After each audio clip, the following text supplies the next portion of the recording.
Hello guys, तो कैसे हैं आप सभी लोग। स्वागत है आप सभी का लूसीफर एक्सप्लेन चैनल में। तो लास्ट एपिसोड में अपन सभी ने देखा था जैसे ही मैक्स उस किलर को मारता है, वहाँ पे ग्रेड 7 के साथ साथ बहुत सारे प्रीस्ट आ जाते हैं और बोलते देखो यहाँ पे इसने एक गार्ड को मार दिया।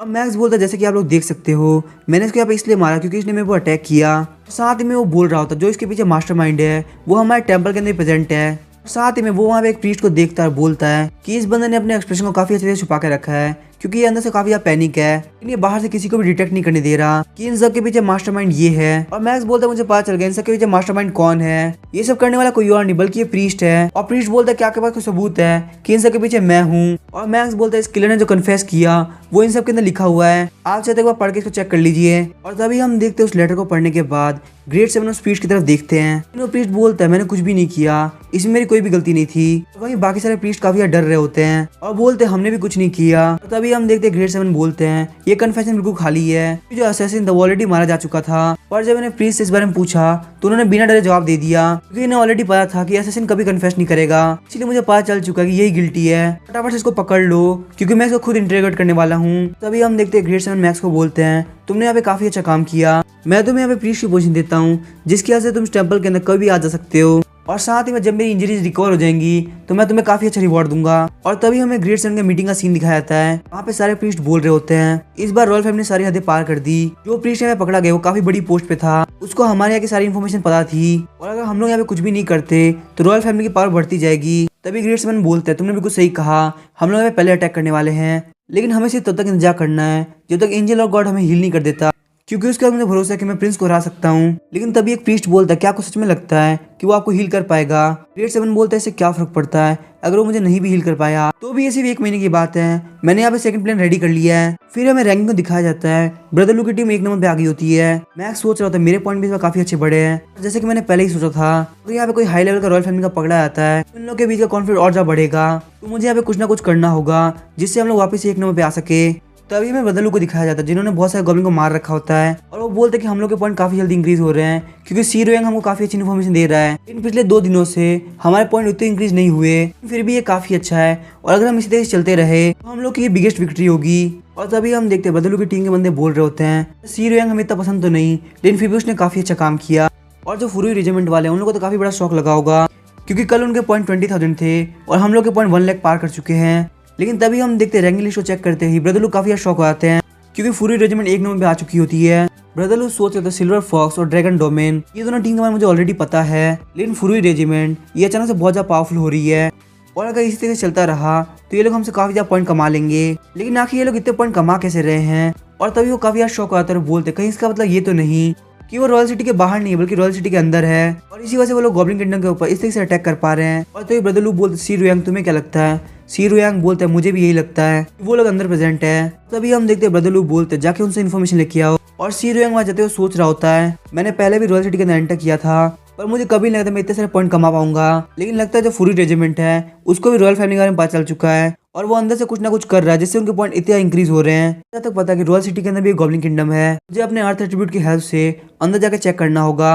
और तभी हम देखते हैं पैनवी और यूना बात कर रहे होते हैं और वहाँ पे सी रोयांग पहुंच गया होता है और सोचते हैं मैंने अभी ह्यूमन की वॉइस सुनी, यहाँ पे आके ह्यूमन क्या कर रहे हैं। और तभी हम देखते हैं पैनवी के बाल उसको सिग्नल देते हैं, पैनवी बोलते हैं आसपास कोई ना कोई है, हमें यहाँ पे चुप रहना होगा। सी रोयांग सोच रहा था कि यहाँ पे हो क्या रहा है, ये लोग अभी बात कर रहे थे अचानक से चुप हो गए। और तभी हम देखिए यूना और पैनवी दोनों उसके ऊपर अटैक कर देते हैं और वो दोनों के अटैक को हमें ब्लॉक कर लेता है और दोनों एक दूसरे को देख के काफी ज्यादा शॉक हो जाते हैं। बोलता है कि तुम लोग यहाँ पे क्या कर रहे हो। यूना सोच रही होती है सी रोयांग काफी ज्यादा पावरफुल है, अगर ये हमारी टीम के अंदर आ जाता है तो हमारा काफी ज्यादा फायदा होगा और हम लोग बहुत ही इजीली हाई मिशन कर पाएंगे। और तभी हम देखते यूना आगे बढ़ती है और बोलती है सी रोयांग हम इतने अच्छे दोस्त तो नहीं है पर मुझे नहीं लगता कि हम लोग के बीच में कोई दुश्मनी है, हम लोग का लास्ट गोल यही है कि हम लोग पॉइंट्स कमा सके, तो क्यों ना हम लोग एक दूसरे के साथ कोऑपरेट करें जिससे हम दोनों का ही काफी फायदा होगा। और तभी हम देखते हैं सी रोयांग सोच रहा होता है ये लोग यहाँ पे टेंपल के अंदर इतनी इजीली रह पा रहे हैं, इसका मतलब इन लोग का स्ट्रेंथ बहुत ज्यादा है और मैंने पास्ट के अंदर इन लोगों से काफी प्रॉफिट कमाया है, तो अगर मैं इन लोगों के साथ यहाँ पे कोऑपरेट करता हूँ तो मेरा काफी फायदा हो सकता है। सी रोयांग बोलता है ठीक है मैं इस बात के लिए तैयार हूँ, लेकिन जैसे मेरे पर डेंजर आएगा तो मैं सबसे पहले खुद को बचाऊंगा। मैं बोलती ठीक है तो मैं कोऑपरेट करने के लिए तैयार हूँ। और तभी मैं टेंपल का हॉल का सीन दिखाता है, मैक्स ग्रेड 7 को हील कर रहा होता है। हील करने में ग्रेड 7 बोलते हैं मुझे अभी भी अपनी बॉडी के अंदर खाली फील हो रहा है, होली रेली को यूज करने के बावजूद तुम मुझे इतना हील कर पाए। मैक्स बोलता है बहुत टाइम से इंजर्ड हो तो आपको रिकवर करने में काफी ज्यादा टाइम लगेगा। ग्रेड 7 बोलता है तुमने जो 1 महीना मांगा था उसके 10 दिन ऑलरेडी कंप्लीट हो चुके हैं, अगर तुम मुझे यहाँ पे हील कर देते हो तो तुम्हें काफी अच्छा रिवॉर्ड मिलेगा। लेकिन अगर तुम मुझे हील नहीं कर पाते मैं यहाँ पे तुम्हारा सर काट दूंगा। मैक्स बोलता है मैं ये बात जानता हूँ, लेकिन मैं आपको इस बात की गारंटी देता हूँ आप 1 महीने के अंदर रिकवर हो जाएंगे। मैक्स अपने कमरे के अंदर बैठ कर सोच रहा होता है ग्रेड 7 का पेशेंस काफी खराब है। हालांकि मुझे नहीं लगता मुझे इतना डरने की जरूरत है, क्योंकि जाओजी भी काफी अच्छा कर रही है और एक बार वो अपने एडवांस लेवल पहुंच गई तो मुझे बिल्कुल भी डरने की जरूरत नहीं। और एक बार जब उसकी प्रोग्रेशन कंप्लीट हो गई तो उसको देखने में काफी मजा आएगा। और साथ ही में जो एंड्यूला है वो यहाँ पे कुछ भी नहीं कर रही, वो बस बैठ के खा रही है, क्योंकि उसकी पावर ऑलरेडी ग्रेड 7 की मैजिक पावर को एब्जॉर्ब करने की वजह से बढ़ रही है। और यहाँ तक कि मैं भी यहाँ पे लेवल 3 पे पहुंच चुका हूँ। हालांकि मुझे नहीं पता कि जाओजी को इवॉल्व होने में कितना टाइम लगेगा। इन पेनवी और यूना भी ऑलरेडी काफी ज्यादा पावरफुल हो चुके हैं, तो मुझे नहीं लगता मुझे यहाँ पे इतनी डरने की जरूरत है। मुझे बस यहाँ पे प्लान को फॉलो करना है और कुछ भी नहीं। और तभी हम देखते हैं पेनवी और यूना बिग 7 के पास जाते हैं और बोलते हैं हमारे पास ग्रेड 7 का ऑर्डर आया है, टेंपल के सारे गॉब्लिन को फटाफट से एक साथ इकट्ठा करो। तभी बिग 7 बोलता क्या मुझे बता सकते हैं कि ग्रेड 7 का ऑर्डर क्या है। पेनवी बोलता है ग्रेड 7 का कहना है कि प्रिंस आजकल काफी ज्यादा एरोगेंट हो रहे हैं और उन्होंने समझा कि टेंपल यहाँ पे कुछ भी नहीं कर सकता। लेकिन टेंपल की पावर काफी इंक्रीज हो चुकी है, क्योंकि हमारे ग्रेड 7 ऑलरेडी काफी हील हो चुके हैं। तो इसीलिए हमें यहाँ पे प्रिंस की एरोगेंस को हटाना होगा और हमारे सारे टेंपल के गॉब्लिन को इकट्ठा करके उन लोगों को अपनी पावर शो करानी होगी। यूना बोलते हम लोगों ने ऑलरेडी प्रिंस के गार्ड का पता लगा लिया है, तो अगर हम लोग उनके ऊपर अटैक करते हैं तो ये प्रिंस के मुंह पे काफी बड़ा तमाचा होगा। और जब ग्रेड 7 देखेंगे कि तुमने इतना अच्छा काम किया है तो तुम सोचो तुम्हें कितना अच्छा रिवॉर्ड मिलेगा। यूना सोच रहे थे शीरो की हेल्प से हमें यहाँ पे काफी अच्छी इन्फॉर्मेशन मिली है, और बिग 7 सोच रहे थे तो काफी अच्छी बात है, मुझे यहाँ पे काफी अच्छी इन्फॉर्मेशन मिल गई और मुझे इन स्पाई की इन्फॉर्मेशन को बिल्कुल भी लीक नहीं होने देना और कैसे भी करके इन गार्ड को यहाँ पे मार देना है। अगर मैं ऐसा कर सकूँ तो हो सकता है कि मैं लोअर सिटी को छोड़ के अपर सिटी में जा सकूँ। तभी हम देखते हैं बिग 7 ऑर्डर देते हैं फटाफट जाके लोअर सिटी के सारे गॉब्लिन को बोलो कि वो लोग एक साथ आ जाए, फिर हम लोग को रॉयल फैमिली को दिखाना होगा कि हम लोग इतने भी ज्यादा कमजोर नहीं है। और तभी हमें प्रिंस के पैलेस का सीन दिखा है जहाँ पे उनके पास एक लेटर आया होता है जिसमें लिखा होता है कि ग्रेड 7 को एक बंदा मिल गया जो कि उनको हील कर पा रहा है। साथ ही उनके पास जितने भी एजेंट वहाँ पे थे उन सबको एक एक करके मारा जा रहा है। और तभी हम देखते वहाँ पे गार्ड आता है बोलता है मेजेस्टी हमारे ऊपर अटैक हो गया है, और हमें बाहर का सीन दिखाता है बिग 7 बहुत सारे लोग को लेके आया होता है और उसने उन गार्ड के ऊपर अटैक कर दिया होता है। और प्रिंस वहाँ पे काफी गुस्सा हो गया होता है और बोलता है भले ये लोग लोअर सिटी के गॉब्लिन है लेकिन हम लोग बिल्कुल भी चुप नहीं रह सकते। आखिर उन लोगों की हिम्मत कैसे हमारे पर अटैक करने की, हम लोग उन लोगों पर अभी अटैक करने वाले हैं। प्रिंस सोच रहा था अगर ग्रेड 7 रिकवर हो गया तो बिग ब्रदर और मैं दोनों मिलकर भी उसको नहीं हरा पाएंगे। साथ में लोअर सिटी के सोल्जर्स ने अटैक करना स्टार्ट कर दिया है जो कि हमसे नंबर के अंदर काफी ज्यादा है। अगर हम लोगों ने यहाँ पे पहले अटैक नहीं किया तो हम लोग पक्का मारे जाएंगे। चलो तुम लोग सारे सोल्जर्स को इकट्ठा करो, हम लोग उनके ऊपर अटैक करने वाले हैं। और हम देखते हैं वो सोल्जर सोच रहे होते हैं क्या हम लोग सच में टेंपल के ऊपर अटैक करने वाले हैं, लेकिन ये चीज तो हमारे प्लान के अकॉर्डिंग है ही नहीं। क्या मुझे ये बात किंग को जाकर बतानी चाहिए। फिर हमें वापस से लोअर सिटी का सीन दिखाया जाता है, वहाँ बिग 7 को गॉब्लिन बोल रहा होता है हमने उस फाइट के अंदर बहुत सारे सोल्जर को खो दिया और यहाँ पे सारे गैंग के लीडर काफी ज्यादा दुखी है। तो बिग 7 बोलते हैं इसमें इतना दुखी होने की क्या बात है, ये तो उन लोगों के लिए बहुत इज्जत की बात है कि लोग टेंपल के सेक्रीफाइस हो पाए। और चलो मुझे काफी यहाँ लेट हो रहा है, मैं जा रहा हूँ एजेंट से मिलने के लिए। तभी हम देखते हैं बिग 7 यूना के पास आ गया होता है और बोलता है एजेंट हमने उनके ऊपर अटैक कर दिया है। यूना बोलती है तो काफी अच्छी बात है, अभी के लिए हम लोग टेंपल के लिए निकलने वाले हैं, लेकिन बात बस ये है कि तुम हमारे साथ नहीं आने वाले। और हम देखते हैं बिग 7 के पीछे शीरो यंग आके उसके ऊपर अटैक कर देता है। तभी हमें वापस से टेंपल का सीन दिखाया जाता है। मैक्स एक प्रीस्ट से बात कर रहा होता है, बोलता है मैंने ग्रेड 7 के सारे घाव को हील कर दिया। तो मैंने ग्रेड 7 के मुंह से सुना कि तुम उनके सबसे अच्छे प्रीस्ट हो जो कि यहाँ पे उनके सक्सेसर बनने के लायक है। तो ये प्रीस्ट बोला तुमने बिल्कुल सही कहा, लेकिन एक बार ग्रेड 7 हील हो जाए तो हमारा फ्यूचर काफी अच्छा होगा। मैक्स बोला लेकिन इन सब की जिम्मेदारी तुम्हारे ऊपर थी, जब ग्रेड 7 इंजर्ड थे तुम्हें यहाँ पे सारे लोगों का ध्यान रखना चाहिए था, और अगर एक बार ग्रेड 7 हील हो जाते हैं तो उसके बाद तुम्हारी प्रॉब्लम काफी ज्यादा बढ़ जाएगी। तो ये प्रीस्ट बोलता कि ऐसा क्यों होगा, उनके हील होने से हमारा काफी ज्यादा फायदा है। मैक्स बोलता है इतने दिन जब वो बीमार थे तुमने यहाँ पे कुछ भी नहीं किया, तुम्हारा काम था कि तुम यहाँ सारी चीजों को स्टेबलाइज करके रखो, लेकिन तुम बस बैठे रहे और तुमने कुछ भी नहीं किया। और उसकी वजह से रॉयल फैमिली के काफी सारे मेंबर भी यहाँ पे घुस पाए। तुमने यहाँ पे जो भी काम किया उससे ग्रेड 7 काफी डिसअपॉइंटेड है, ताकि फिर भी तुम उनके सक्सेसर हो तो तुम्हारे लिए काफी कुछ फील करते हैं। तो तुम्हारे पास यहाँ पे जितने भी दिन बाकी है वो तुम्हारे आखिरी दिन होने वाले हैं। तो प्रीस्ट बोला तुम मुझे बताइए आखिर मुझे यहाँ पे क्या करना होगा। मैक्स बोला तुम्हें यहाँ पे ग्रेड 7 के प्रोटेक्शन का ध्यान रखना होगा, जिससे उन्हें ये बात पता चल पाएगी कि ना तुम सिर्फ लॉयल हो बल्कि काफी ज्यादा काम के भी हो। वो प्रीस्ट बोलता है इसमें कोई बड़ी बात नहीं है, मेरे पास ऑलरेडी एक इलाइट गार्ड है जो कि उनको प्रोटेक्ट कर सकता है। मैक्स बोलता है इससे पहले ग्रेड 7 हील होते हैं उनकी प्रोटेक्शन हमारी जिम्मेदारी होनी चाहिए। और जैसे ही मुझे लगा कि इतने टाइम के बीच में तुमने काफी अच्छा कंट्रीब्यूशन दिया है तो मैं तुम्हारे लॉयल सीरीज को पक्का ग्रेड 7 के सामने लेके आऊंगा। और प्रीस्ट बोलते हैं एंजल होगा ठीक है, आप जैसा बोलेंगे वैसा ही होगा, लेकिन मुझे यहाँ पे एक बात समझ में नहीं आई, आखिर आप मेरी पोजीशन क्यों नहीं चाहते। मैक्स बोलता है मुझे इस पोजीशन में बिल्कुल भी इंटरेस्ट नहीं, मैं होली स्पाइडर का एक एंजल हूँ और मुझे उनका एंजल बन के रहना है। मैं यहाँ पे डार्क में रहकर टेंपल को प्रोटेक्ट करूंगा और वहीं तुम बाहर से टेंपल को प्रोटेक्ट करोगे। एंड ऑफ द डे हम दोनों का मकसद एक ही है, हम लोग बस अपने टेंपल को प्रोटेक्ट करना चाहते हैं। तभी हम देखते वहाँ पे एक बंदा आता है और बोलता है हम लोग के ऊपर प्रिंस ने अटैक कर दिया है, वो यहाँ पे अपने लोग के साथ आ रहे हैं। और तभी हम देखते वहाँ पे प्रिंस आ गया उधर, बोलते हैं यहाँ पे सारे लोग को मार दो, कोई बचना नहीं चाहिए। और तो यहाँ पे सारे गार्ड एक दूसरे के ऊपर अटैक करने लगते हैं। और तो मैक्स और प्रीस्ट बाहर आते हैं, बोलते हैं हम लोग को ये फाइट नहीं चाहिए, तुम लोग प्लीज तोड़फोड़ करना बंद करो। प्रिंस बोला तुम तो ग्रेड 7 का सक्सेसर होना, लेकिन उसके बाद तुम्हारे पास इतनी क्वालिफिकेशन नहीं है कि तुम मुझे यहाँ पे रोक सको, जाए ग्रेड 7 को बुला के लाओ। और जब मैक्स उसको एनालाइज करता है तो उसे पता चलता है कि वो उसकी लेवल 4 पे है। और साथ ही मैक्स को बताया था कि ये बंदा किंग का छोटा भाई है जिसको हमेशा प्रोटेक्ट करके रखा गया है। उसने आज तक कई बार फाइट नहीं करी, इसलिए उसका टेम्पर बहुत ज्यादा है और ये बंदा यहाँ पे टेम्पर से काफी नफरत करता है। इससे बचने का एक ही तरीका है कि टेम्पर के बारे में काफी बुरा बोलो। प्रिंस बोलता है मुझे यहाँ पे एक्सप्लेनेशन चाहिए, आखिर तुम लोगों ने मेरे गार्ड के ऊपर अटैक क्यों किया। तभी हम देखते प्रीस्ट बोलता है प्रिंस आखिर आप कैसी बात कर रहे हैं, हमारे टेम्पल की तरफ से कभी भी आपके ऊपर अटैक नहीं हुआ, तो आखिर हम यहाँ पे पहले फाइट करके आपको प्रो क्यों करेंगे। मुझे पक्का पता है यहाँ पे कुछ ना कुछ गलत फहमी है। मैक्स सोच रहा था यूना और पेनवी ने काफी अच्छा काम किया, यहाँ पे टेम्पल और रॉयल फैमिली की गलत फहमी काफी बढ़ चुकी है। तभी हम देखते प्रिंस अपनी शॉट बाहर निकाल देता है और बोलता है अगर यहाँ पे ग्रेट 7 नहीं आया तो मैं तुम्हें पक्का मार दूंगा। तभी हम देखते हैं मैक्स प्रीस्ट को बोलता है मुझे लगता है अभी के लिए प्रिंस काफी गुस्से में है, वो हमारी बात बिल्कुल नहीं सुनेंगे, तो क्यों ना हम घुटने पे आके उनसे माफी मांगे। और मैक्स सोच रहा था ये बात उसकी इज्जत पे आ गई, ये पक्का यहाँ पे काफी गुस्सा करने वाला है। और तो ये प्रीस्ट बोलता लगता है आपने बिल्कुल सही कहा, अभी हम लोग बिल्कुल भी अपनी इज्जत के बारे में नहीं सोच सकते, मुझे यहाँ पे घुटनों पे आके माफी मांगनी होगी। और मैक्स सोच रहा था आखिर बंदा कितना डरपोक है, ये यहाँ पे सच में माफी मांगने के लिए तैयार है।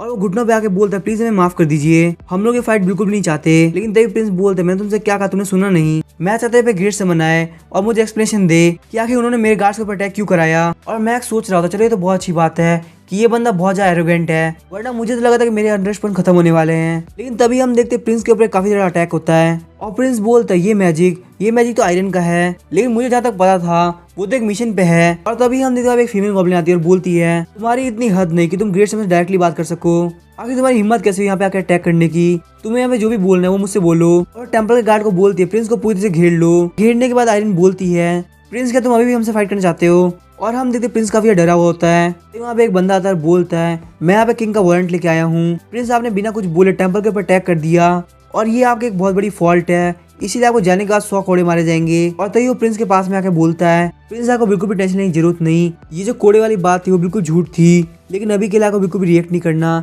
क्योंकि आप जानते हैं कि आयरन यहाँ पे है और ये मैटर हमारे लिए काफी गलत हो सकता है। अगर हम चाहते हैं कि किंग का प्लान बर्बाद ना हो तो हमें यहाँ पे करना ही होगा। प्रिंस वहां जाते हुए बोलता है आयरन में बात ध्यान रखूंगा। वो प्रीस्ट बोलते तो बहुत अच्छी बात है कि आयरन बहुत टाइम से आ गई, वरना यहाँ पे पक्का एक रियल फाइट चालू हो जाती। और तभी हम देखते आयरन बोलती है मैंने यहाँ पे सारे गॉब्लिन ने तुम्हारे बारे में काफी कुछ सुना है और अगर आप यहाँ पे फ्री है तो मैं आपसे कुछ बात करना चाहूंगी, तो क्या आप नाइट में हमेशा चल सकते हैं। और मैक्स को बताया था कि आपके लिए काफी फ्रेंडली है, इसके ऊपर सॉफ्ट टचिंग बहुत ही खतरनाक तरीके से असर कर रहा है और साथ ही में ग्रेट 7 के बाद ये सेकंड इन कमांड है, तो अगर आप इसके साथ होते तो आपका काफी फायदा होगा। लेकिन हाँ अगर आप इसके साथ रात को जाते हो तो ये आपके साथ काफी कुछ सरप्राइजिंग कर सकती है। और तभी हम देखते प्रिंस काफी गुस्से में जा रहा होता है, तभी उसके सामने से कुछ लोग एक डब्बा लेके आ रहे होते हैं और बोलते हम सब लोग प्रिंस को फॉलो करना चाहते हैं और इसी वजह से जिसने हमें प्रिंस की बेइज्जती करी है हम उसका सर आपको तोहफे में देते हैं। और हम देखते हैं उसके अंदर बिग 7 का सर होता है। प्रिंस के साथ वाला बंदा बोलता है अगर हम लोग इस सर को एक्सेप्ट करते हैं तो हमारे काफी बड़ी दिक्कत हो जाएगी। प्रिंस बोलता है लेकिन मुझे इसको एक्सेप्ट करना ही होगा क्योंकि वो बिग 7 था जिसने ऑर्डर दिया था हमारे ऊपर अटैक करने के लिए। और वो बोलता जब तक तुम लोग मेरे साथ ठीक से रहोगे मैं तुम्हारे रॉयल सिटी में काफी अच्छा ध्यान रखूंगा। और हम देखते उस भीड़ के बीच यूना और पेनवी भी होते हैं और यूना बोलती तो बहुत अच्छी बात है कि हमें बीच में पता चल गया कि हम लोग को इस प्लान को चेंज करना है, वरना यहाँ पे हमारे लिए काफी बड़ी दिक्कत हो जाती। और तभी हम देखते हैं मैक्स जब चलते हुए जा रहा होता तो सामने आयरन आती है और आयरन शर्माते हुए मैक्स को बोलती है एंजल ऑफ गॉड आप सच में एक मिरेकल डॉक्टर हो, मुझे पता है आप मेरी भी सारी इंजरीज को हील कर दोगे। पता नहीं कि जब भी मैं आपकी तरफ देखती हूँ मुझे काफी अच्छा फील होता है। और मैक्स बोलता मुझे बस टेम्पल के लिए जो करना चाहिए था मैंने बस वही किया, कुछ खास नहीं। तभी हम देखते मैक्स और आयरन के सामने एक खट्टा बंदा आता है और रोते हुए बोलता है कैसे हो सकता है। और गॉब्लिन बोलता है मिस आयरन आप एंजल ऑफ गॉड के साथ काफी अच्छी तरह से बात कर रही हैं, कहीं आपको काफी पसंद तो नहीं आ गया, पर आखिर ऐसा कैसे हो सकता है, ये बंदा सिर्फ थोड़ा बहुत हीलिंग मैजिक जानता है, इस बंदे की ना तो बॉडी मेरी तरह है साथ ही में बंदा काफी वीक है और ये मेरी तरह सुंदर भी नहीं दिखता, तो आखिर आपको ये पसंद कैसे आ सकता है। तभी हम देखते आयरन अपनी मैजिक बुक बाहर निकलती है और बोलती है आखिर तुम्हारी हिम्मत कैसे एंजल ऑफ गॉड की बेइज्जती करने की। और वो वहाँ पे उसको चेनों से बांध देती है और साथ ही में बोलती है कि इसको आपसे माफी मांगनी होगी, इसने आपकी बेइज्जती करी है। और वो उसके सर को पकड़ के जमीन में मारने लगती है और वो बोलते कि तुम्हारी शक्ल मोटे सूअर जैसी है, कि तुमने एंजल ऑफ गॉड से खुद को कंपेयर किया भी कैसे, वो बहुत ही ज्यादा क्यूट है और तुम उनके जैसे कहीं से भी नहीं दिखते। और फिर हम देखते उसको मारने के बाद आयरन बोलती है ये आपको फिर कभी परेशान नहीं करेगा, मैंने इसको काफी अच्छी तरह से समझा दिया है। और साथ ही में वो सोच रही होती है एंजल ऑफ गॉड मुझे काफी पसंद आया कि हाथ पे इतना क्यूट और सॉफ्ट है कि अगर ज्यादा फोर्स लगाता है तो ये टूट भी सकते हैं। और ये गॉब्लिन के साथ साथ एक एलियन भी है, मैं चाहती हूँ कि ये मुझे काफी पसंद करे और जब ये मुझे पसंद करेगा तो मैं इसे खा जाऊंगी क्योंकि एक मिक्स्ड ब्रीड का होने की वजह से काफी टेस्टी होगा। और मैक्स जब उसको एनालाइज करता है तो उसे पता चलता है कि आप हर सेंस से उसके टेस्ट के हो, इसीलिए सॉफ्ट रेस्किंग की एबिलिटी उसके मैक्स पे है, तो वो यहाँ पे आपके साथ सारा सिस्टम करने के बाद आपको एक बहुत ही टेस्टी फूड बना के खा जाएगी। सच में मेरे जैसे एक भोले वाले सिस्टम के लिए इसकी थिंकिंग को समझना काफी मुश्किल है। और मैक्स सोचता कि ये क्या करना चाहती है, मुझे फटाफट से अपना काम करके निकलना होगा। वरना ये यहाँ पे बहुत ही खतरनाक काम करने वाली है। और तभी हम देखते वहाँ पे एक गॉब्लिन एक नोट को लेके आता है जिसके अंदर लिखा था कि जो भी लोअर सिटी की गैंग्स थी उन लोगों ने प्रिंस के साथ हाथ मिला लिया है और वो लोग अब टेंपल के ऊपर अटैक करने के लिए आ रहे हैं। मैक्स सोचता लगता है पेनवी और यूना ने अपना प्लान चालू कर दिया। मैक्स बोलता है ग्रेट सेवन अभी पूरी से हिल नहीं हुए तो वो इस फाइट के अंदर हिस्सा नहीं ले सकते और प्रिंस यहाँ बहुत बड़ी फोर्स के साथ आ रहा है तो उससे फाइट करना काफी मुश्किल होगा। तो आयन मैं चाहता कि मैं यहाँ पे जाऊँ और प्रिंस यहाँ पे नेगोशिएट करने का ट्राई करूँ। आयन शर्माते हुए बोलती है अगर ऐसी बात है तो मैं भी आपके साथ चलती हूँ क्योंकि अगर प्रिंस यहाँ पे रूट होने ट्राई करेगा तो मैं आपको उनसे प्रोटेक्ट करूंगी। मैक्स बोलता नहीं ये सब करने की जरूरत नहीं क्योंकि तुम्हें पता कि अभी तुमने क्या किया था। अगर तुम वहाँ पे मेरे साथ होगी तो मेरे नेगोशिएट करना काफी मुश्किल होगा। साथ ही अभी तुम्हारी सबसे बड़ी रेस्पॉन्सिबिलिटी कुछ और है। आयन बोलती हाँ आपने बिल्कुल सही कहा, मुझे अभी के लिए टेंपल और ग्रेट सेवन को प्रोटेक्ट करना है। और फिर मैक्स हमें बताता है बहुत देर तक झेलने के बाद मैंने आखिरकार आयन को मना ही लिया और वो वहाँ पे टेंपल के अंदर रहने के लिए मान गई। और इससे पहले मैं प्रिंस के साथ जाता मैंने सोचा क्यों ना हम लोग मीटिंग कर ले, इसलिए मैंने प्रॉपर से सामान खरीद के लोअर सिटी के कोने को ढूंढा जहाँ पे हम लोग बात कर सके। और मैक्स बोलता है सी रुयांग तुम भी यहाँ पे हो, चलो ये तो बहुत अच्छी बात है, तुम्हारी हेल्प के साथ ये काम काफी आसान होगा। और मैक्स सी रुयांग को बोलता है अब आप क्योंकि यहाँ पे आ गए हैं तो आपको काफी अच्छा फायदा होने वाला है। क्या तो मुझे जानता है जो मेरा साथ देगा मैं उसको काफी अच्छा फायदा कराता हूँ। और सी रुयांग सोच रहा था क्योंकि मैं बदलू से बात नहीं कर पा रहा, यहाँ पे जो भी कुछ हो रहा है मुझे इसके साथ ही चलना पड़ेगा। और फिर वो सारे लोग बैठ कर डिस्कस करने लगते हैं। यूना बोलते हम लोगों ने बहुत कुछ किया लेकिन ये लोग लड़ाई करने का तैयार ही नहीं, इन लोग यहाँ पे सिर्फ एक ही चीज फाइट करा सकती है अगर एंजल ऑफ गॉड मारा जाए। मैक्स बोलता है हाँ ये काफी अच्छा आइडिया है लेकिन मैं यहाँ पे रियलिटी में तो मर नहीं सकता और ना ही मेरे पास कोई ऐसा प्रॉप है जो कि मुझे वहाँ पे मरा हुआ दिखा दे। और सी रुयांग सोच रहा था मुझे ट्रेजर बॉक्स के अंदर से कैसा आइटम मिला जो कि फेक डेथ दिखा सकता है लेकिन वो आइटम काफी ज्यादा रेयर है और मैं उसको यहाँ पे यूज नहीं करना चाहता। और मैक्स सोचता सी रुयांग तुम्हारा मेरे काम का आइटम है लेकिन तुम्हारी किस्मत काफी खराब है कि तुम उसको मेन सिस्टम से नहीं छुपा सकते। और तभी हम देखते मैक्स सी रुयांग को बोलता है सी रुयांग मुझे पता है तुम्हारे पास कुछ ना कुछ तो होगा, ब्रदर ने तुम्हें ऐसी अपनी टीम के अंदर नहीं लिया। और फिर प्रिंस के पहले का सीन दिखाया जाता है। प्रिंस के पास एक बंदा आता है और बोलता है आपके यहाँ पे नेगोशिएट करने के लिए एक बंदा आया है। और प्रिंस बोलता लगता है जो 3 गैंग मेरे अंडर में आई है उन लोगों को मुझसे इसी बारे में बात करनी है लेकिन मुझे नहीं लगता कि ये बात इतनी आसान होने वाली है, चलो जो भी उनको अंदर भेज दो। और फिर हम देखते मैक्स वहाँ पे आ गया होता है। प्रिंस बोलता अगर आप यहाँ पे सही से बात करने के लिए आए हैं तो मुझे यहाँ पे आप लोगों से कुछ शर्तें मनवानी है, अगर आप लोगों को मानने के लिए तैयार हो तो मैं अभी आपकी बात सुन लूंगा। तो मैक्स काफी गुस्से में बोलता तुम्हें क्या लगता है कि तुम काफी पावरफुल हो, भले यहाँ पे हमारी लोअर सिटी की 3 गैंग तुम्हारे अंडर में आ चुकी है लेकिन उससे तुम काफी पावरफुल नहीं आते, हम तुमको यहाँ पे बहुत इजीली हरा सकते हैं। और हाँ ये बात ध्यान रखना टेंपल तुम्हारे आगे कभी नहीं झुकेगा। और तभी हम देखते प्रिंस अपने गार्ड्स को बोलता है इसको फटाफट जाके पकड़ लो, हम इसको बिल्कुल भी नहीं छोड़ने वाले। प्रिंस के साथ वाला बंदा बोलता है हम ऐसा बिल्कुल भी नहीं कर सकते वरना हमारे किंग का प्लान खराब हो जाएगा। और तभी प्रिंस बोलते मैं तुम्हें यहाँ पे माफ करने के लिए तैयार हूँ लेकिन तुम्हें मेरी शर्तों को मानना होगा और चलो फटाफट से मेरे से माफी मांगो। मैक्स बोलता है ऐसा कुछ भी नहीं होने वाला। और तभी मैं आयरन को दिखाया था जो कि काफी ज्यादा गुस्से में होती है और बोलती आखिर उस कमीने प्रिंस की हिम्मत कैसे हुई, उसने हमारे एंजल ऑफ गॉड को मारा कैसे। एंजल ऑफ गॉड कभी गुस्सा नहीं करते और हमेशा नेगोशिएट करने में भरोसा रखते हैं, मुझे लग रहा है वो टेंपल काफी हल्के में ले रहा है, हमें उसके ऊपर अटैक करना ही होगा। आयरन बोलती है सारे गार्ड इकट्ठा हो जाओ, हमें जाके प्रिंस के ऊपर अटैक करना होगा। और साथ ही में वो सोच रही होती है मुझे अभी तक एंजल ऑफ गॉड ने हील भी नहीं किया, मुझे यहाँ पे कैसे भी करके उसको बचाना होगा नहीं तो मैं उसका फ्रेश मीट नहीं खा पाऊंगी। और तभी हम देखते उन लोगों ने मैक्स को बांध दिया होता है। प्रिंस बोलता चलो मैं भी देखता हूँ आखिर तुम्हारे अंदर कितनी पावर है और तुम कब तक हमारी पनिशमेंट झेल पाते हो। मैक्स बोलता है टेंपल तुम्हारे सामने कभी भी हार नहीं मानेगा।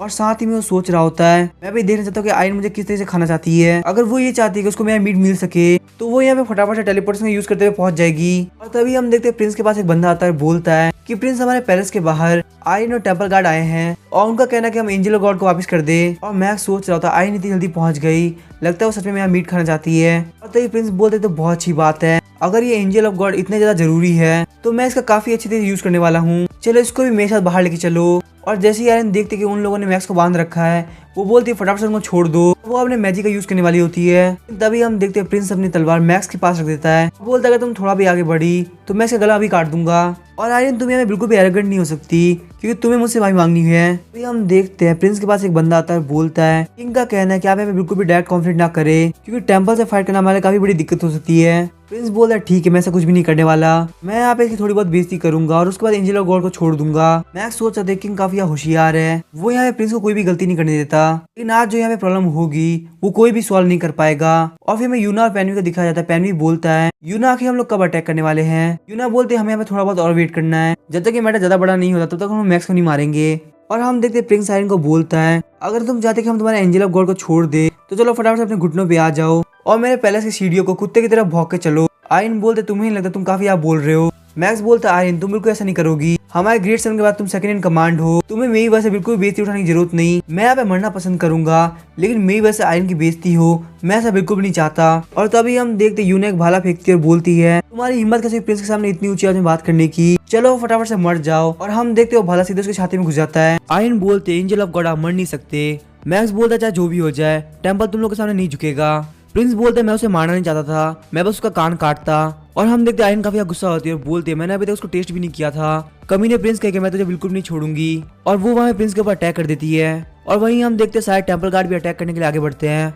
मैक्स सोच रहा होता आखिरकार मेरा प्लान काम किया, सच में सी रुयांग का प्रॉप काफी बढ़िया है। और तभी हमें थोड़ी देर पहले का सीन दिखाया जाता है। सी रुयांग मैक्स को एक प्रॉप देता है और बोलता है इस प्रॉप को सिर्फ और सिर्फ एक बार और यूज कर सकते हैं, क्योंकि मैंने इसको ऑलरेडी एक बार यूज कर लिया है। मैक्स बोलता है ये प्रॉप हमारे प्लान के अंदर काफी अच्छा यूज आएगा। और हमें बताता है ये एक ऐसा प्रॉप है जो कि आपको नियर डेथ एक्सपीरियंस देगा, और जैसे इस प्रॉप का असर हटेगा आप वापस से हील हो जाओगे। हालांकि आपको इस इंजरी का पेन तो रहेगा ही। और हाँ, इस प्रॉप को सिर्फ और सिर्फ हम 2 बार यूज कर सकते हैं, और सी रुयांग ने इसको ऑलरेडी एक बार यूज कर लिया है। यहाँ की फाइट को देखते हुए प्रीस्ट बोलता है टेम्पल गार्ड फटाफट से उन लोगों को रोको, हम लोग यहाँ पे रॉयल सिटी और टेम्पल की फाइट को बढ़ा नहीं सकते। लेकिन तभी हम देखते जैसे वहाँ से टेम्पल गार्ड जाते हैं, उस प्रीस्ट के पीछे सी रुयांग आ जाता है और वहाँ पे उसको मार देता है और बोलता है इन सारे प्रीस्ट में ये वाला प्रीस्ट बहुत ज्यादा शांत है, और मैं यहाँ पे बिल्कुल भी नहीं चाहता कि हमारी मेहनत को कोई बर्बाद करे। लेकिन तभी उसे वहाँ पे किसी की प्रेजेंस फील होती है, और हम देखते वहाँ पे ग्रेड 7 आ गया होता है। और प्रीस्ट को मरा हुआ देख उसे काफी ज्यादा गुस्सा आता है। सी रुयांग सोच रहा होता तभी मैं सोचू आखिर मुझे इतनी भयंकर प्रेजेंस फील क्यों हुई, क्योंकि यहाँ पे टेम्पल का लीडर ग्रेड 7 आया है। ग्रेड 7 वहाँ पे आकर सबको बोलता है फटाफट से इस फाइट को रोक दो। ग्रेड 7 बोला तुम लोग कैसे फाइट नहीं करनी चाहिए थी, हम लोग यार फटाफट से वापस चलना होगा। लेकिन तभी हम देखते प्रिंस बोलता है अब क्योंकि ये बुढ़ा यहाँ पे आ चुका है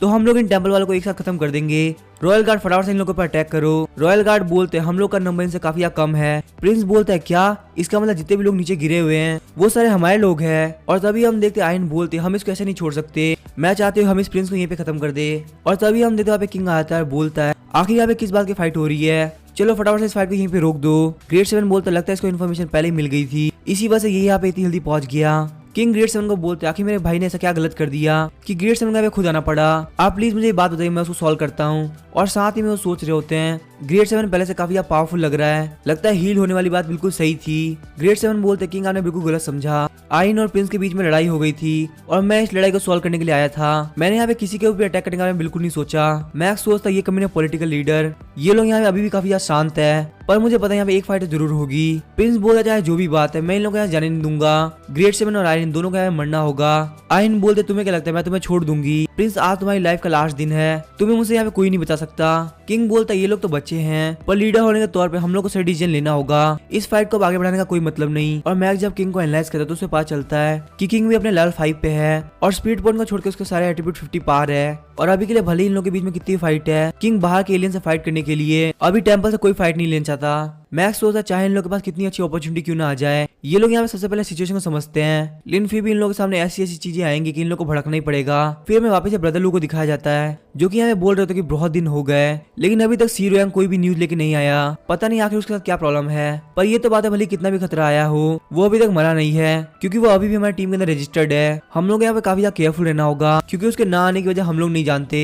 फिर हमें वापस से किंग को दिखाया जाता है जो कि बोल रहे होते हैं प्रिंस के यहाँ पे काफी सारे पर्सनल गार्ड मारे गए हैं, हम उसको यहाँ पे सजा मानते हैं और इस फाइट को यहीं पे बंद कर देते हैं। ग्रेड 7 सोच रहा था ये बात तो बिल्कुल सही है, इस फाइट को आगे बढ़ाने से कोई मतलब नहीं है। पर तभी हम देखते आयरन बोलते आखिर आप ऐसा कैसे कर सकते हैं, इन लोगों ने हमारे एंजल ऑफ गॉड को मार दिया और हम प्रिंस को भी ना मारे। ये बात सुनकर ग्रेड 7 काफी शॉक होता है और बोलता है क्या एंजल ऑफ गॉड मारा गया, और वो काफी गुस्सा हो रहा होता है और सोचता है सिर्फ एंजल ऑफ गॉड ही मुझे हील कर सकता था, उसने मुझे बोला भी था कि सिर्फ कुछ दिनों के अंदर वो मुझे पूरी तरह से हील कर देगा, और अब मुझे लगता है शायद से मैं कभी भी हील नहीं हो पाऊंगा। किंग सोच रहा था लगता है यही वो बंदा था जो ग्रेड 7 को पूरी तरह से हील कर रहा था, और अगर वो यहाँ पे मारा जा चुका है तो ये तो काफी अच्छी बात है, लेकिन मुझे यहाँ पे ग्रेड 7 को शांत करना होगा, नहीं तो ये फाइट काफी आगे बढ़ सकती है। और किंग बोलता है आपके एंजल ऑफ गॉड के मरने पे मुझे काफी ज्यादा दुख है, मुझे पता है प्रिंस की इस गलती को माफ नहीं किया सकता, लेकिन क्योंकि वो मेरा भाई है मैं उसको मरने भी नहीं दूंगा, इसीलिए मैं अपने एंसेस्टर का पोषण आपको देने के लिए तैयार हूँ। उससे आप पूरी तरह से हील तो नहीं होंगे, लेकिन आपकी बॉडी काफी डिसेंट तरीके से रिकवर करेगी। मैं सोच रहा था सच में ये लोग काफी शांत है, इन लोगों ने अभी कोई फाइट चालू नहीं करी। पर तभी हम देखते प्रिंस आगे बढ़ता है और बोलता है तुम्हें यहाँ पे मरना होगा, मैं आज किसी भी टेम्पल वाले को जिंदा वापस नहीं जाने दूंगा। और हम देखते ग्रेड 7 प्रिंस के ऊपर अटैक कर देता है, लेकिन तभी अचानक से प्रिंस वहाँ से गायब हो जाता है और हमें दिखाया था कि किंग ने प्रिंस को बचा लिया है। पैनवी और यूना सोच रहे होते हैं किंग की स्पीड तो काफी ज्यादा है, उन्होंने कब प्रिंस को बचा लिया हम देख भी नहीं पाए। किंग बोलता है प्लीज मुझे माफ कर दीजिए, मुझे पता है प्रिंस ने बहुत बड़ी गलती करी है, लेकिन अगर ये यहाँ पे मर जाता है तो इससे हम लोग की फाइट और ज्यादा बढ़ जाएगी, और क्योंकि ये डायरेक्ट रॉयल ब्लड है तो मैं इसको मरने नहीं दूंगा। पैनवी और यूना बात कर रहे हो तो क्या सच में यहाँ पे कोई फाइट नहीं होगी, तो क्या हमारा प्लान यहाँ पे फ्लॉप हो गया। तभी हम देखते हैं मैक्स उन लोग के पास आता है और बोलता है तुम लोग को बिल्कुल भी टेंशन करने की जरूरत नहीं, अगर ये लोग यहाँ पे फाइट नहीं करते तो मैंने और भी प्लान सोच रखे हैं, इन लोगों को यहाँ पे फाइट करना ही पड़ेगा क्योंकि मैंने ऐसा कुछ किया है जिस वजह से कहीं और कियोस मच रहा होगा। तभी हमें पैलेस के बाहर का सीन दिखा था, वहाँ पे लोड सिटी के काफी सारे लोग अटैक कर रहे होते हैं। तभी हम देखते हैं ग्रेट सेवन किंग के पास एक बंदा दौड़ते हुए आता है, बोलता है हम लोग के पास लोड सिटी वालों ने अटैक कर दिया है। सीरो यांग साइड में छुपके सब कुछ देख रहा होता है, वहाँ पे 2 गार्ड बात कर रहे होते हैं आखिर सिटी के अंदर चल क्या ना, यहाँ पे इतना शोर क्यों है। दूसरा गार्ड बोलता है ये लोग रोज पार्टी करते हैं, पक्का ये लोग आज कोई ना कोई पार्टी कर रहे होंगे। और सीरो यांग सोच रहा था मैंने यहाँ पे काफी अच्छा काम किया, मैंने ऐसे ऐसी जगह बम फिट किए हैं जहाँ पे कियोस मचने के चांस सबसे ज्यादा है। हम देखते ग्रेट सेवन के सारे प्रीस्ट बात कर रहे होते हैं, वो सारे लोअर सिटी के लोग यहाँ पे आ गए, अगर उन लोगों ने हमारे परिवार के ऊपर अटैक कर दिया तो हम क्या करेंगे, हम यहाँ पे जितनी देर रुकेंगे उतना हमारे ऊपर अटैक करने का डर है। ग्रेट सेवन बोला तुम लोग को डरने की क्या जरूरत है, लोअर सिटी के लोग काफी ज्यादा कमजोर है, वो लोग हमारा कुछ भी नहीं बिगाड़ पाएंगे। तभी प्रिंस बोलते मैं भी जाकर उन लोगों को ठीक करता हूँ, वो लोग मेरे हाथों से बिल्कुल नहीं बचने वाले। आयरन बोलते तुम यहाँ से कहाँ जा रहे हो, हम लोगों ने अभी तक हमारी फाइट कंप्लीट नहीं करी। किंग बोलता अभी अंदर की फाइट करना जरूरी नहीं है, अभी हम लोग को बाहर की फाइट देखनी है। तभी हम देखते वहाँ पे धमाका होना स्टार्ट हो जाता है और हम देखते ब्रदरलू के बाद एक बंदा आता है और बोलता है गॉब्लिन किंगडम के अंदर बहुत बड़े बड़े धमाके हो रहे हैं। और जब वो लोग बाहर आके देखते तो सोचते हैं पक्का यहाँ पे कुछ ना कुछ हो रहा है। और तभी उन लोग के सामने रैंकिंग लिस्ट आती है जिसके अंदर ब्रदरलू की टीम नंबर 1 पे होती है, जिसने अपने 3 लाख से भी ज्यादा पॉइंट कंप्लीट कर लिए होते हैं। ब्रदरलू बोलते सीरो यांग हमारे लिए पॉइंट कमा रहा है, उसने सिर्फ एक दिन के अंदर 2 लाख से भी ज्यादा पॉइंट कमा लिए, हो सकता है वो यहाँ पे बहुत बड़े खतरे में हो, तो हमारे जो भी पावरफुल कैप्टन है वो उसको बचाने के लिए जाएंगे क्योंकि सीरो यांग हमारे लिए सबसे ज्यादा जरूरी है। तभी हम देखते हैं ग्रेट सेवन किंग के पास एक गार्ड आता है और बोलता है लोअर सिटी के लोगों ने हमारे पैलेस को तबाह कर दिया है। प्रिंस बोलता है कि उन कमीनों की हिम्मत कैसे हुई हमारे ऊपर अटैक करने की, मैं अभी उन लोगों को जाकर सबक सिखाता हूँ। और वो वहाँ पे गार्ड्स के साथ निकल जाता है और हम देखते हैं उसके पीछे पीछे आयन भी यहाँ से निकल जाती है। और जैसे ही प्रिंस लोअर सिटी के लोगों के पास पहुंचता है आयन उसके ऊपर अटैक कर देती है। प्रिंस बोलता है मुझे लगता है सबसे पहले तुम्हें खत्म करना होगा, और प्रिंस और आयन दोनों एक दूसरे के ऊपर अटैक करते हैं जिसकी वजह से काफी ज्यादा धमाका होता है। प्रिंस सोचता है आयन काफी ज्यादा पावरफुल है, हालांकि फिर भी मेरी स्ट्रेंथ उससे काफी ज्यादा है, मैं उसको पक्का यहाँ पे हरा दूंगा। पर तभी हम देखते पैन भी आगे बढ़ते आयरन के ऊपर अटैक कर देता है। प्रिंस बोलता तुमने काफी अच्छा काम किया, जब मैं पैलेस के अंदर वापस जाऊंगा तो मैं तुम्हें काफी अच्छा रिवॉर्ड दूंगा। पर तभी हम देखते यूना पीछे से आती है, प्रिंस की छाती में अपना स्वॉर्ड घुसा देती है और फिर ब्रदरलू की टीम को दिखाया था जो कि बहुत सारे गॉब्लिन को मार रहे होते हैं और बोलते बहुत जल्दी क्वेस्ट कंप्लीट हो जाएगी और हम लोग यहाँ बहुत सारे पॉइंट मिलने वाले हैं। लेकिन तभी उन लोग के सामने रैंकिंग लिस्ट अपीयर होती है जिसके अंदर फुरी रेजिमेंट वापस से नंबर 1 पे आ गई होती है और अब उसके पॉइंट 6 लाख से भी पार हो गए होते हैं। ब्रदरलू सोच रहा कि ये फुरी रेजिमेंट है कौन, ये अचानक सामने आती है सबसे बड़ी टीम बन जाती है। यहाँ तक इसने सिर्फ एक ही दिन के अंदर 5 लाख पॉइंट से भी ज्यादा कमा लिए और अब उन लोग की 100 पॉइंट वाली क्वेस्ट 100% हो गई होती है। मैक्स बोलते हैं तो बहुत अच्छी बात है, हम लोग को अब रिवॉर्ड मिलने वाला है। और तभी मैक्स की टीम के सामने एक विंडो अपीयर होती है जिसके अंदर उन लोग को बताया था कि फुरी रेजिमेंट के 100 पॉइंट सबसे ज्यादा है, इसीलिए वो रैंकिंग लिस्ट में नंबर 1 पे आती है। और आप लोग को इतने पॉइंट इसलिए मिले क्योंकि आपने सबसे पहले लोअर सिटी को रिपेयर करने में मजबूर कर दिया और उसके बाद प्रिंस और आयरन की डेथ बहुत बड़े मूवमेंट थे, इसीलिए आप लोग यहाँ पे नंबर 1 पे आए हो। इसीलिए आपको रिवॉर्ड के तौर पे गोल्डन एपिक क्वालिटी और 2 पर्पल रेयर क्वालिटी के ट्रेजर बॉक्स मिलते हैं। तभी पैन भी बोलने लगता है मैंने आज से पहले कभी भी गोल्डन एपिक क्वालिटी का बॉक्स नहीं खोला, भले उसके अंदर रिवॉर्ड है वो आप लोग रख लेना, लेकिन प्लीज उसे खोलने का मौका मुझे दो। मैक्स बोलता है ऐसी बात है तो ध्यान रखना, उसके अंदर अगर कुछ भी अच्छा होगा तो तुम्हें नहीं मिलेगा। यूना बोलती है कि इससे क्या फर्क पड़ता है, यहाँ वैसे भी 3 ट्रेजर बॉक्स है, हम लोग कोई और ओपन कर लेंगे। और जैसे ही पेनवी उस ट्रेजर बॉक्स को ओपन करता है तो उन लोग को वहाँ पे लेवल 2 का स्ट्रेंथ पोर्शन मिलता है। पेनवी बोलता है यूना तुम्हारे काफी ज्यादा काम आएगा क्योंकि तुम्हारा मेन एट्रीब्यूट स्ट्रेंथ है, तो अगर तुम्हारा स्ट्रेंथ बढ़ता तो हमारी टीम को काफी फायदा होगा। तभी यूना बोलते ठीक है तो मैं एक बॉक्स ओपन करती हूँ और वो पर्पल रेयर क्वालिटी का बॉक्स ओपन करती है। उस ट्रेजर बॉक्स के अंदर से उन लोगों को एक एनलार्जमेंट पोशन मिलता है जो कि आपके स्ट्रेंथ को 10 मिनट के लिए +10 से बढ़ा देता है, लेकिन एक बार जब उस पोशन का असर खत्म हो जाएगा उसके बाद थोड़े टाइम के लिए आपकी स्ट्रेंथ -20 से घट जाएगी। यूना बोलती है पोशन तो वापस से मेरे लिए खुल गया, आखिर तुम लोग यहाँ पे क्या होगा। तभी हम जैसे तीसरा ट्रेजर बॉक्स खोलते हैं तो उसके अंदर ब्लेसिंग ऑफ विंड नाम की बुक खुलती है और इसकी हेल्थ से आपके वेपन के ऊपर ब्लेसिंग आएगी और वो काफी स्पीड से किसी मॉन्स्टर को काट पाएंगे। आपके पैरों के ऊपर भी ब्लेसिंग आएगी और आप जब भी कहीं पे चलोगे तो हमें बिल्कुल भी आवाज नहीं होगी। आगे आप ब्लेसिंग ऑफ टोर्सो भी है जिसकी हेल्थ से आप अपने वेट को काफी ज्यादा कम कर सकते हो और साथ ही ब्लेसिंग ऑफ फिस्ट भी जिसकी हेल्थ से आपका अटैक काफी ज्यादा भारी पड़ेगा। और क्योंकि ये बुक ब्लेसिंग ऑफ विंड है इसीलिए जिस बंदे की एजिलिटी 50 पॉइंट से ऊपर है सिर्फ वही इस ब्लेसिंग ऑफ विंड को यूज कर सकता है और ये एक स्किल है तो आप इसको पॉइंट की मदद से इंक्रीज नहीं कर सकते और आप सिर्फ एक बार में एक ही ब्लेसिंग को यूज कर सकते हो। मैक्स बोलता है पैन भी ये स्किल तुम्हारे लिए बनी है क्योंकि तुम्हारी एजिलिटी हम लोगों में सबसे ज्यादा है, तो मुझे लगता है तुम्हें इसको यूज करना चाहिए। यूना बोलती है यहाँ पे हम दोनों कुछ ना कुछ मिल गया पर मैक्स तुम्हें कुछ भी नहीं मिला। मैक्स सोचता है एंशिएंट को मुझे इतनी आसानी से कुछ भी नहीं मिलने देगी पर मुझे जो भी चीज बाद में मिलेगी वो काफी ज्यादा स्पेशल होने वाली है। और हम यूना जैसे उस पोशन को पीती है वो लेवल 3 पहुंच जाती है और मैक्स को बताता है क्योंकि ये और ज्यादा पावरफुल हो रही है इसीलिए आपका सॉफ्टवेयर स्किन का असर इसके ऊपर और ज्यादा बढ़ रहा है। तभी हम देखते हैं उन तीनों के सामने क्वेस्ट आता है जो कि होता है इन लोगों को इस मिशन को कंप्लीट करते हुए आगे बढ़ना है और इस मिशन के अंदर इन लोगों को किंग और ग्रेट सेवन दोनों को मारना है और इन लोगों का रिवॉर्ड होगा रेड मिथिकल क्वालिटी का ट्रेजर बॉक्स। और यही सेम क्वेस्ट ब्रदर लू के पास ही पहुंची होती है। पैरनी बोलता है ग्रेट सेवन और किंग दोनों ही काफी ज्यादा पावरफुल है, उन लोगों को यहाँ पे हराना काफी ज्यादा मुश्किल होगा। यूना बोलते वो दोनों अपने लेवल 5 पे है, अगर हम लोग उनके ऊपर अटैक करते हैं तो मुझे लगता है हम तीनों यहाँ पे मारे जाएंगे क्योंकि हम लोग की स्ट्रेंथ उनसे काफी कम है। और तभी हम देखते हैं पैलेस के अंदर से काफी देरी लाइट आती है, ये देख के वो सारे लोग काफी ज्यादा शॉक हो जाते हैं। एंड्यूला बोलती है तो ग्रेट एंसेस्टर की पावर है, लगता है ग्रेट सेवन अपनी पावर को बढ़ा रहा है। मैं सोच रहा था ये हमारे काफी बड़ी दिक्कत हो सकती है क्योंकि अगर ग्रेट सेवन और ज्यादा पावरफुल हुआ तो हम उसको नहीं हरा पाएंगे। मैक्स यूना और पेनवी को बोलता है कि मैं बैटलफील्ड के अंदर जा रहा हूँ और मैं यहाँ पे अकेले जाऊंगा क्योंकि वहाँ पे काफी ज्यादा खतरा हो सकता है। यूना बोलती है अगर ऐसी बात है तो मैं तुम्हारे साथ चलूंगी क्योंकि वहाँ पे काफी ज्यादा खतरा हो सकता है। मैक्स सोचता अभी के लिए मैं फाइट नहीं करने वाला, मैं वहाँ पे जाके बस कोई तरीका ढूंढूंगा जिससे एंड्यूला और जाओजी और ज्यादा पावरफुल हो सके क्योंकि ग्रेट सेवन भी अपनी पावर को बढ़ा रहा है। और एंड्यूला सोच रही होती तो बहुत अच्छी बात होगी, मुझे वहाँ पे जाने के बाद बहुत ज्यादा लाइफ फोर्स मिलेगी और मेरी पावर और ज्यादा इंक्रीज होगी। वो मैक्स को बोलते चलो हम लोग चलते हैं, बैटलफील्ड में जाके बहुत ज्यादा मजा आने वाला है। फिर यूना और पैन में चले जाते और बोलते हैं हम लोग सिटी के बाहर आकर एंजॉय करेंगे, आप लोग प्लीज सेफ रहना। और मैक्स जाते हुए सोचता था कि एंड्यूला तुम सोचिए तुम अपनी पावर को इंक्रीज करके मेरे इस कॉन्टेंट को यहाँ पे तोड़ दोगी, लेकिन यहाँ पे ऐसा कुछ भी नहीं होने वाला। और एंड्यूला सोच रही थी एक बार मैं लेवल इंक्रीज कर लूँ उसके बाद मैं पक्का इस कॉन्टेंट को तोड़ पाऊंगी। फिर हमें किंग और शैमन को दिखाया जाता है जो यहाँ पे काफी ज्यादा पावरफुल हो गए होते हैं। ग्रेट सेवन बोलता है अभी हम लोग अपनी फाइट भूल के बाकी सारे एलियन से फाइट करना होगा और हमें दिखाया था उसके सारे एट्रीब्यूट 59 से ऊपर हो गए होते हैं और अगर वो यहाँ पे इंजर्ड नहीं होता उसका लेवल काफी ज्यादा बढ़ गया होता।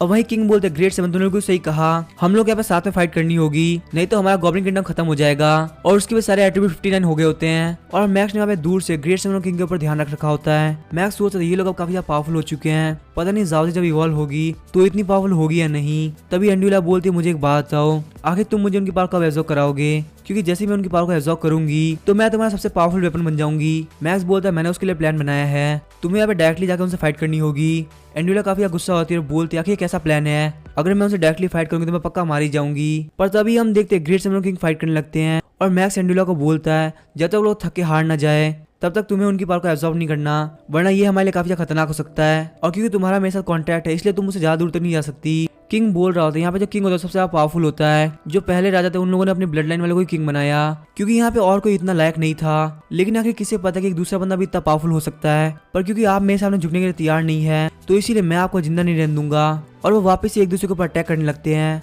और एंड्यूला वहाँ पे साइड में बैठ के उन लोगों को देख रही होती है और सोचती है इन लोगों की पावर इतनी ज्यादा है कि इन लोगों को एब्जॉर्ब करने पे मेरा यहाँ पे काफी ज्यादा फायदा हो सकता है। किंग बोलता है ग्रेट सेवन की पावर काफी ज्यादा है लेकिन क्योंकि आप इंजर्ड हो इसीलिए आप बहुत जल्दी मारे जाओगे, पर मैं यहाँ पे बिल्कुल भी नहीं मरने वाला। तभी ग्रेट सेवन बोला तुम्हें क्या लगता है तुम मुझे हरा सकते हो, मेरे यहाँ पे घायल होने से पहले मैं तुम्हें मार दूंगा। पर तभी हम देखते हैं उन लोगों को एब्जॉर्ब करने लगता है। किंग बोलते आखिर मेरे साथ क्या हो रहा है, मुझे लग रहा है मेरी हेल्थ धीरे धीरे डिक्रीज हो रही है। ग्रेट सेवन बोलता है पता नहीं क्यों मुझे ये पावर जानी पहचानी लग रही है। और हम ये करने वाले कोई और नहीं बल्कि एंड्यूला होती है। एंड्यूला सोचते रिस्क लेने से बहुत ज्यादा फायदा होगा, मुझे कैसे भी करके इन दोनों को एब्जॉर्ब करना होगा जिससे मेरी पावर बहुत ज्यादा बढ़ जाएगी। तभी हम देखते हैं किंग और ग्रेट सेवन दोनों ही काफी गुस्सा होते हैं और बोलते हैं आखिर चिपकली की हिम्मत कैसी हमारी पावर को एब्जॉर्ब करने की, इसकी वजह से हमारी पावर धीरे धीरे डिक्रीज हो रही है। और हम देखते हैं किंग और ग्रेट सेवन दोनों की पावर काफी डिक्रीज हो गई होती है और इसी के साथ ही एंड्यूला वहाँ पे लेवल अप कर लेती है। पर तभी किंग और ग्रेट सेवन दोनों बोलते हैं तू छोटी छिपकली के क्या तेरी हिम्मत कैसे हुई कि तू यहाँ पे हमारी पावर को एब्जॉर्ब करे, हम तुझे यहीं पे मार देंगे। एंड्यूला बोलती है मैंने अपना काम कर लिया और अब मैं यहाँ से फटाफट से निकल जाऊंगी।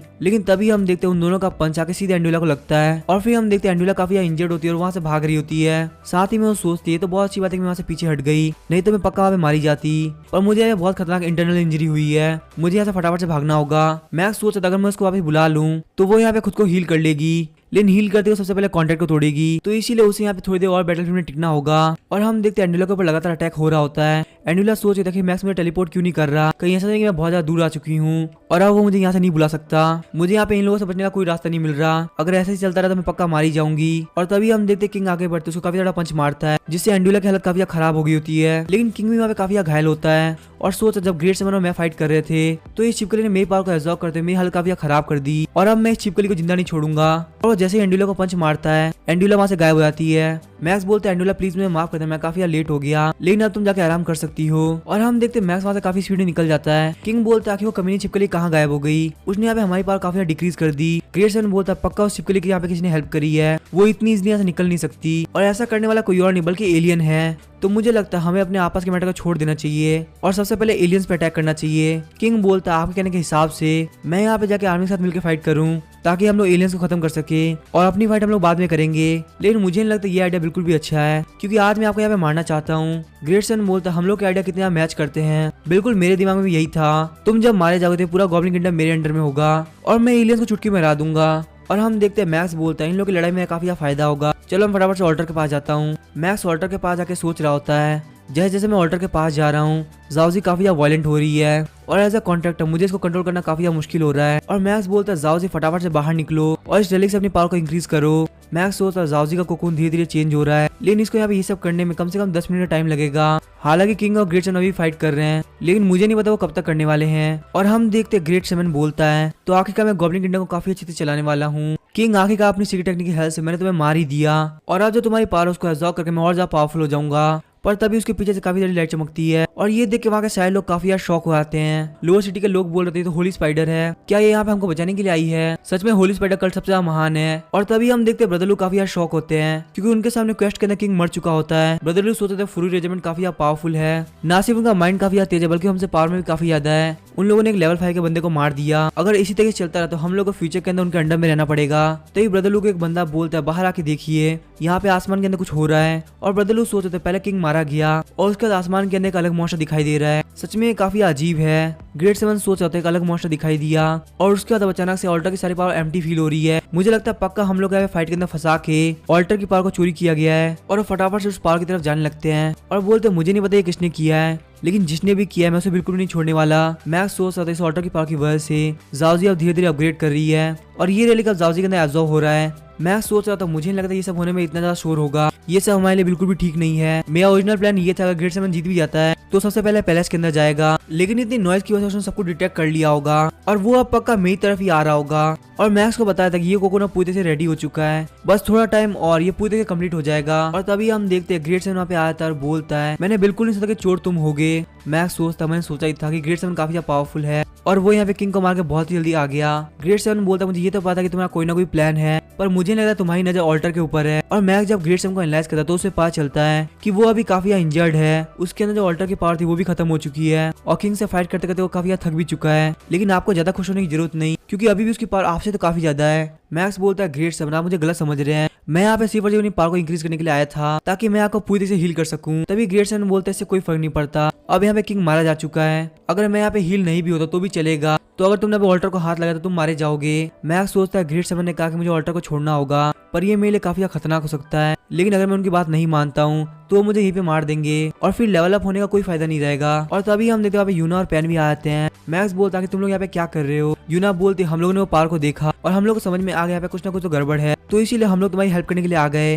ग्रेट सेवन बोला तुम्हारे यहाँ पे साथी भी है, चलो कोई बात नहीं मैं तुम लोग को एक स्ट्राइक के अंदर मार दूंगा। यूना बोलती है लिटिल मैकी तुम बस यहाँ पे जाओजी का ध्यान रखो, हम यहाँ पे इसको संभाल लेंगे। तभी हम देखते यूना पैनवी और ग्रेट सेवन के बीच में फाइट चालू हो जाती है लेकिन ग्रेट सेवन उनके ऊपर बहुत ज्यादा भारी पड़ रहा होता है और उन लोगों का कोई भी अटैक ग्रेट सेवन के ऊपर काम नहीं कर रहा होता। तभी हम देखते यूना एनहेंसमेंट पोशन पी लेती है और ग्रेट सेवन को काफी ज्यादा पंच मारती है लेकिन ग्रेट सेवन अपनी शील्ड को एक्टिवेट कर लेता है और उसको वहाँ पे कुछ भी नहीं होता। और जैसे ही ग्रेट सेवन उस कोकून को देखता है वो बोलता है पावर ऑफ फेथ यहाँ पे इकट्ठा हो रही है, मुझे इसको ये सब करने में सक्सेसफुल नहीं होने देना, नहीं तो लगता है यहाँ पे बहुत बड़ी गड़बड़ हो जाएगी। तभी हम देखते हैं ग्रेट सेवन अटैक करके मैक्स को मार देता है और ये देख के पैनवी और यूना काफी शॉक होते हैं और बोलते हैं ब्रदर मैक्स आप मर नहीं सकते। लेकिन हम देखते हैं मैक्स ने रिप्लेसमेंट वुडन स्टिक का यूज किया होता है और अपने आप को वहाँ से रिप्लेस कर लिया होता है। मैक्स बोलता है कि मुझे थोड़ा बहुत और लेट हो गया होता तो मैं पक्का वहाँ पे मारा जाता और वहीं वो कोको 99% रेडी हो गया होता है। तभी हम देखते हैं ग्रेट सेवन एक मैजिक बॉल से अटैक करता है, ये देखते हैं यूना और पैनवी दोनों इस तरफ भागने लगते हैं। मैक्स बोलता है मुझे यहाँ पे कुछ करना होगा नहीं तो यूना और पैनवी मारे जाएंगे और वो वहाँ पे एंडुला को बाहर निकालता है और उस मैजिक बॉल की तरफ फेंक देता है और एंडुला को भी उस मैजिक बॉल को रोकने में काफी दिक्कत हो रही होती है क्योंकि वो अभी भी काफी इंजर्ड होती है। और तभी हम देखते हैं यूना आगे बढ़ते हुए ग्रेट सेवन को काफी ज्यादा पंच मारती है लेकिन ग्रेट सेवन को कुछ भी नहीं होता। और तभी पैनवी पीछे से काफी ज्यादा अटैक करता है लेकिन ग्रेट सेवन यूना और पैनवी दोनों को काफी ज्यादा पंच मारता है जिससे उन दोनों की हालत काफी खराब हो जाती है। और उसके बाद वो एंडुला को भी काफी ज्यादा किक मारता है और जैसे ही वो मैक्स को पंच मारने के लिए आगे बढ़ता है तभी वहाँ पे वो कोकून टूट जाता है, वहाँ पे काफी ज्यादा धमाका होता है और हम देखते हैं मैक्स के सामने जाओजी एक नए अवतार के अंदर आ गई होती है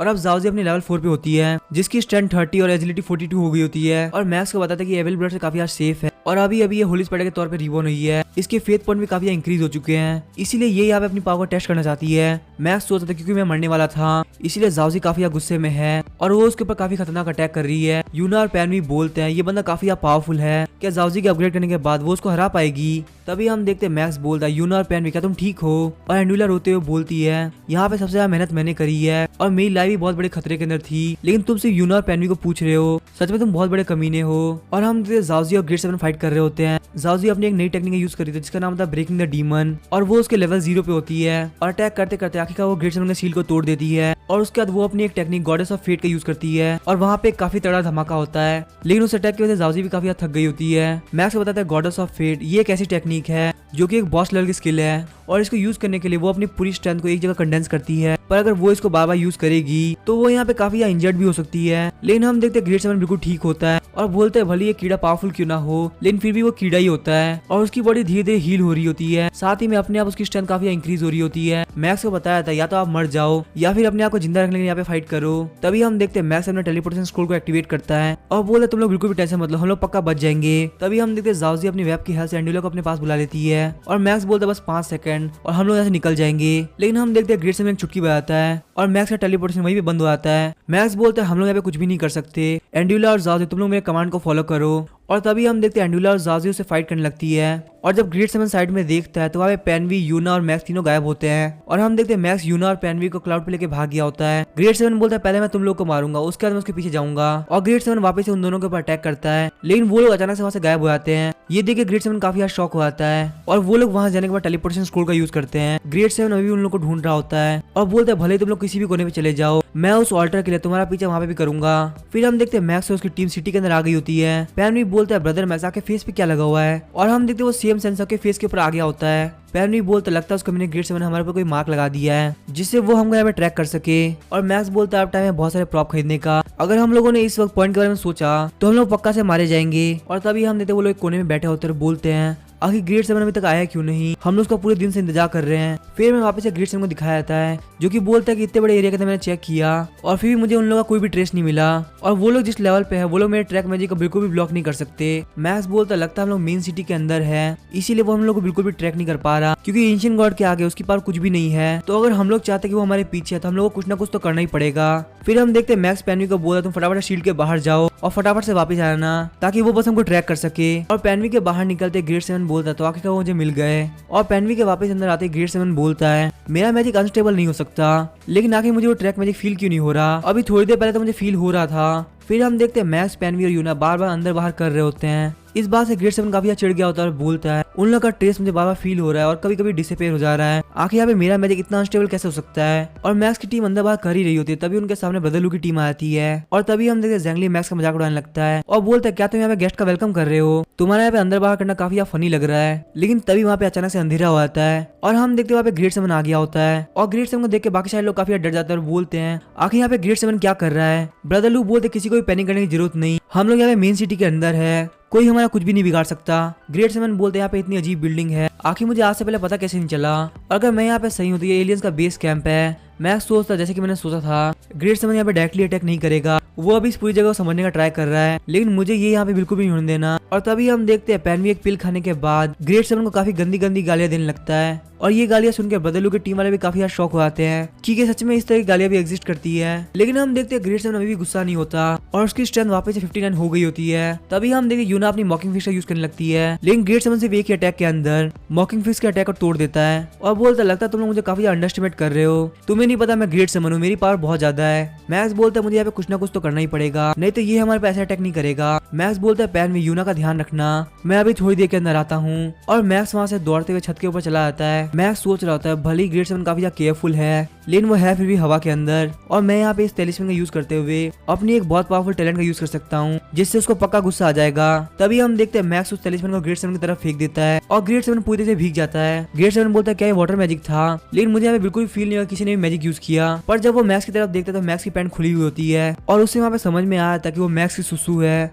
इस बात से वो काफी चिढ़ जाता है और बोलता है, कमी ने कहा तेरी हिम्मत कैसे ग्रेट समन के ऊपर सुसु करने की, मैं तुझे यहाँ पे बिल्कुल भी नहीं छोड़ूंगा। और वो वहाँ पे आगे बढ़ते हुए मैक्स के ऊपर अटैक कर देता है। लेकिन हम देखते जैसे ही वो अटैक शील्ड से टकराता है, वहाँ पे काफी ज्यादा धमाका होता है और एंशिएंट गॉड भी यहाँ पे आती है। मैक्स बोलता है अब टाइम है रियल फाइट का। और एंशिएंट गॉड को देख के ग्रेट समन सोच रहा होता है, इसकी प्रेजेंस से मुझे फील हो रहा है कि बहुत ज्यादा पावरफुल है, इसके साथ फाइट करना मेरे लिए काफी ज्यादा मुश्किल हो सकता है। और जब मैक्स एंशिएंट गॉड को एनालाइज करता है तो उसे पता चलता है कि जो फाइनल बॉस था उसको मेन सिटी की तरफ अट्रैक्ट किया गया है और ये सब किसी के बहुत ज्यादा दिमाग लगाने की वजह से हुआ है। इसी वजह से अभी के लिए एंशिएंट गॉड काफी गुस्सा है। मैक्स सोचता है जैसे कि मैंने सोचा था ये ग्रेट 7 इस मिशन का लास्ट बॉस है। और ग्रेट 7 को एनालाइज करने में मैक्स को पता चलता है कि ग्रेट 7 को नहीं पता क्या कि वो किसको फेस करने वाला है। अगर उसको यहाँ पे पता था कि एंशिएंट गॉड कितनी पावरफुल है तो कभी का भाग गया होता। और तभी हम देखते हैं मैक्स ट्रांसलेशन जेलीबीन का यूज करता है और तभी ग्रेट 7 एंशिएंट गॉड को बोलता है, मेरा नाम है ग्रेट 7 कोल और मुझे नहीं पता कि यहाँ पे क्या चल रहा है, पर आप देखने में काफी ज्यादा पावरफुल लग रहे हो। मेरा ऑल्टर आपकी इस जगह प्रेजेंट है, अगर आप मुझे वो शांति से दे देते हो तो मैं यहाँ से चुपचाप चला जाऊंगा। मैक्स बोलता है ग्रेट 7 तुम्हें कोई भी टेंशन की जरूरत नहीं, मैं कुछ टाइम बाद तुम्हारे पास पक्का आऊंगा। जैसे उस ऑल्टर से मैं पूरी पावर इकट्ठा कर लूंगा उसके बाद मैं वापस तुम्हारे ऊपर अटैक करूंगा और तुम्हें पूरी तरह से खत्म कर दूंगा। तभी ग्रेट 7 बोलता है तुमने हद को पार कर दिया है और मैं तुम्हें यहाँ पे खत्म कर दूंगा। और वो मैक्स के ऊपर अटैक करने के लिए आगे बढ़ता है। लेकिन तभी हम देखते हैं उसके आगे बढ़ने से पहले ही एंशिएंट गॉड वहीं पे उसके टुकड़े टुकड़े कर देती है। मैक्स बोलता है कि सच में ग्रेट 7 को हराना इतना आसान था, सच में एंशिएंट गॉड काफी पावरफुल है। और तभी हम देखते हैं वहाँ पे सबके सामने नोटिफिकेशन आती है कि ग्रेट 7 भी मारा गया और ये मिशन यहीं पे कंप्लीट होता है। ब्रदर लूप बोलते तो उन 3 लोगों ने इस तरह से मिशन कंप्लीट किया, लेकिन जो भी वो फाइनल रिवॉर्ड उनको मिला है। और अगर हम लोग ध्यान सोचे तो उन लोगों का आइडिया काफी बढ़िया था, उन लोगों ने बिना किसी खतरे के साथ इस मिशन कंप्लीट कर लिया। और तभी हम देखते हैं मैक्स, यूना और पेनवी को रेड मिथिकल क्वालिटी का ट्रेजर बॉक्स मिल जाता है और वो लोग बोलते चलो इसको खोल के देखते हैं। और जैसे ही वो लोग उसको खोलते हैं उसके अंदर से उन लोगों को रिंग ऑफ जिन की मिलती है जो कि रेड मिथिकल क्वालिटी की होती है। और इस रिंग को आप तभी यूज कर सकते हो जब आपकी मेंटल एबिलिटी और फिजिक दोनों ही 50 पॉइंट पार हो जाए, उसके बाद ही आपको इसके इफेक्ट का पता चलेगा। मैक्स बोलते वैसे ये लेवल काफी हार्ड था, जब तक मैं लेवल 5 पे नहीं पहुंचा था तो ग्रेट 7 को मारना काफी मुश्किल था। हालांकि किसी भी तरीके से मैंने इस मिशन को पहले कंप्लीट कर लिया और इसी वजह से मैं इस रिंग को भी यूज नहीं कर पा रहा क्योंकि मैं उस लेवल तक पहुंचा ही नहीं हूँ। तभी हम देखते हैं मैक्स के सामने एंशिएंट गॉड आती है और वहां से मैक्स को गायब कर देती है। अब गाइस पता नहीं क्यों लेकिन सीजन 2 यहीं पे एंड हो चुका है और इसका सीजन 3 अभी तक नहीं आया, तो हम अपनी इस कहानी को यहीं पे एंड करते हैं। मिलेंगे कल एक और नई जबरदस्त स्टोरी के साथ। और अगर ये वीडियो पसंद आए तो चैनल को सब्सक्राइब करके वीडियो को लाइक कर देना। Thank you.